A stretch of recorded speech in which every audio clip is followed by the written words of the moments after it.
ginawa naming interceptor para sa bagyong Dolphin today for day.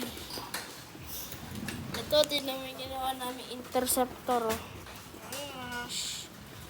Interceptor. Yan, tinatawag namin yan the Paracore interceptor. Ayan, uulan pa rin sa amin ngayon, pero chinek namin sa Zoom Earth, okay naman na.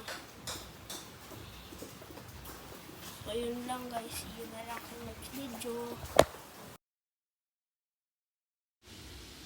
Thanks for watching guys. Yun na lang sa next video. At thank you sa support guys.